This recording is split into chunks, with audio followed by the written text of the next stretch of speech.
ಆತ್ಮೀಯರೇ, ನಾನು ಶ್ರೀನಾಥ್. ಈಗಿನ ಕಾಲದಲ್ಲಿ ಡೈವರ್ಸ್ ಕೇಸ್ಗಳು ಹೆಚ್ಚಾಗ್ತಾ ಇದೆ. ಯಾಕಪ್ಪ ಆಗ್ತಿದೆ ಅಂತ ಹೇಳಿದ್ರೆ ಕೆಲವು ಕಾರಣಗಳು ನಾನು ಹೇಳೋದಕ್ಕೆ ಇಚ್ಛೆಪಡ್ತೀನಿ. ಏನಾಗಿದೆ ಅಂತ ಹೇಳಿದ್ರೆ, ಇವತ್ತು ಬೆಳಗ್ಗೆ ಎದ್ದ ಕೂಡಲೇ ಹೆಂಡತಿಯಾದವಳು ಶುಚಿರ್ಭೂತಳಾಗಿ ಸ್ನಾನ ಮಾಡ್ಕೊಳ್ತಾಳೆ, ಉತ್ತಮವಾದಂಥ ಬಟ್ಟೆಗಳನ್ನು ಹಾಕ್ಕೊಳ್ತಾಳೆ, ಕಾಡಿಗೆ ಹಚ್ಕೊಳ್ತಾಳೆ, ಐಬ್ರೋ ಮಾಡ್ಕೊಳ್ತಾಳೆ, ಕುಂಕುಮ ಇಟ್ಕೊಳ್ತಾಳೆ, ಮೇಕಪ್ ಎಲ್ಲ ಮಾಡ್ಕೊಳ್ತಾಳೆ, ಒಡವೆ ಹಾಕ್ಕೊಳ್ತಾಳೆ, ಚೆನ್ನಾಗಿರ್ತಾಳೆ. ಗಂಡನೂ ಅಷ್ಟೇ ಇನ್ಶರ್ಟ್ ಮಾಡ್ಕೊಳ್ತಾನೆ, ಒಳ್ಳೆ ಬಟ್ಟೆ ಹಾಕ್ಕೊಳ್ತಾನೆ, ಒಡವೆ ಹಾಕ್ಕೊಳ್ತಾನೆ, ಅವನು ಚೆನ್ನಾಗಿರ್ತಾನೆ. ಆದಮೇಲೆ ರೆಡಿ ಆದಮೇಲೆ ಇಬ್ಬರು ಒಬ್ರಿಗೊಬ್ರು ಒಬ್ಬರ ಮುಖ ಒಬ್ಬರು ನೋಡೋದೇ ಇಲ್ಲ.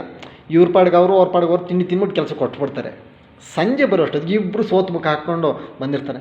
ಏನ್ರಿ ಕೆಲಸ ಎಲ್ಲ ಮುಗೀತಾ ಅಂತಂದರೆ ಅವಳು ಹ್ಞೂ ಆಯಿತು, ಇವನು ಆಯಿತು, ಇಬ್ಬರು ಒಬ್ರಿಗೊಬ್ರು ಹಂಗೆ ಅಂದ್ಕೊಂಡ್ರು. ಆಮೇಲೆ ನೆಕ್ಸ್ಟ್ ಏನು ಮಾಡ್ತಾರೆ ಇವರು ಮನೆಗಳಲ್ಲಿ, ಈ ಫೋನ್ ಇದೆಯಲ್ಲ, ಈಗ ಬಂದಿದೆಯಲ್ಲಪ್ಪ, ನಾವು ಯೂಸ್ ಮಾಡ್ತಾಯಿದ್ರಲ್ಲ ವಾಟ್ಸಪ್ಪು ಮೊಬೈಲ್, ಇದರಲ್ಲಿ ಫ್ರೆಂಡ್ಗೆ ಮೆಸೇಜ್ ಮಾಡೋದು ವಾಟ್ಸಪ್ಪಲ್ಲಿ, ಇಲ್ಲ ಅಂದರೆ ಫೋನ್ ಮಾಡಿ ಹೇಳೋದು, ಅಲ್ಲ ಕಣೆ ಅವನು ಎಷ್ಟು ಹ್ಯಾಂಡ್ಸಮ್ ಆಗಿದ್ವಾ ಅಂತ ಹೆಂಡತಿ ಆದವಳು ಇನ್ನೊಬ್ಬ ಫ್ರೆಂಡ್ಗೆ ಹೇಳ್ತಾ ಇರ್ತಾಳೆ. ಇವ್ರು ಗಂಡಸು ಆಗಿರ್ತಕ್ಕಂಥವ್ರು, ಇವರು ಏನು ಕಡಿಮೆ ಇರೋಲ್ಲ.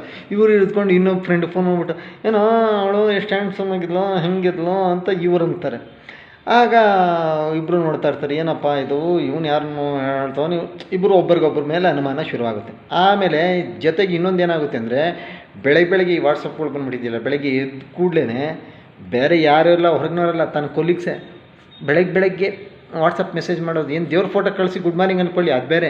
ಇನ್ನೊಂದು ಮೆಸೇಜ್ ಮಾಡೋದು ಏನಂತ ಹೇಳಿದ್ರೆ, ನೀವು ನೆನ್ನೆ ಆಫೀಸಲ್ಲಿ ಯಾಕೋ ಸೋತ್ ಮುಖ ಹಾಕ್ಕೊಂಡು ಕೂತಿದ್ರಿ, ಆದರೆ ಮೇಡಮ್ ನೀವು ಈ ಥರ ಎಲ್ಲ ಇದ್ದರೆ ಚೆನ್ನಾಗಿ ಕಾಣೋಲ್ಲ ನೀವು ಅಂಥೇಳಿ ಇನ್ನೊಬ್ಬ ಇವ್ರನ್ನ ವರ್ಣನೆ ಮಾಡಿ ಅವ್ರ ಕೊಲ್ಲಿಗೂ ಮೆಸೇಜ್ ಹಾಕೋದು ವಾಟ್ಸಪ್ಪಲ್ಲಿ. ಈ ಗಂಡಸರಿಗೆ ಇವರು ಏನು ಸರ್ ಹೆಣ್ಸಮ್ಮ ನೀನು ಹೆಂಗಿದ್ರಿ, ಯಾಕೆ ಸರ್ ನೀನು ಹೆಂಗಿದ್ರಿ ಅಂತ ಇನ್ನೊಬ್ಬ ಲೇಡಿ ಫ್ರೆಂಡ್ ಹಾಕೋದು.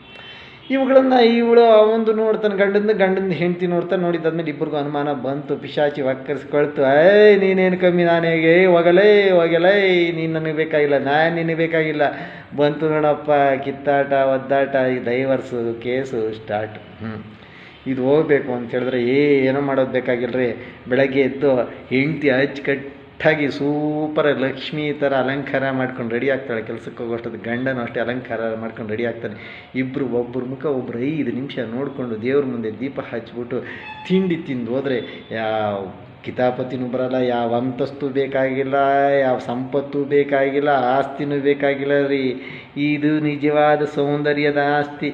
ಇವುಗಳ ಮುಂದೆ ನೀವೇನು ಸಂಪಾದನೆ ಮಾಡಿದ್ರು ಇಲ್ಲ, ಆಮೇಲೆ ಆರೋಗ್ಯನೂ ಹಾಳಾಗೋಗ್ಬಿಡ್ತೈತೆ, ಆಯಿತಾ? ಅದಕ್ಕೆ ನಾನು ಹೇಳ್ತಾ ಇದ್ದೀನಿ, ಇದು ಸತ್ಯ ಅಂತ ಅನಿಸಿದ್ರೆ ಇದನ್ನು ಒಂದಷ್ಟು ಜನಕ್ಕೆ ಶೇರ್ ಮಾಡಿ. ಒಂದಷ್ಟು ಜನಕ್ಕೆ ಇದು ವಿಷಯ ತಲುಪಿ, ಹೌದಪ್ಪ ಸಂಸಾರದಲ್ಲಿ ಹಿಂಗಿರೋ ಚೆನ್ನಾಗಿರುತ್ತೆ ಅನ್ನೋ ಮನಸ್ಥಿತಿ ಎಲ್ಲರಲ್ಲೂ ಬರಲಿ ಅಂತಕ್ಕಂಥದ್ದು ನನ್ನ ಉದ್ದೇಶ. ಶೇರ್ ಮಾಡಿ, ಕಾಮೆಂಟ್ ಮಾಡಿ, ಲೈಕ್ ಮಾಡಿ ಅಂತೇಳಿ ಕೇಳ್ತಾ ಇದ್ದೀನಿ. ನಾನು ಶ್ರೀನಾಥ್. ತಪ್ಪಿದರೆ ಕ್ಷಮಿಸಿ, ಸರಿ ಇದ್ದರೆ ಓಕೆ ಅಂತ ಲೈಕ್ ಮಾಡಿ. ನಿಮ್ಮೆಲ್ಲರಿಗೂ ನಮಸ್ಕಾರ, ನಮಸ್ತೆ.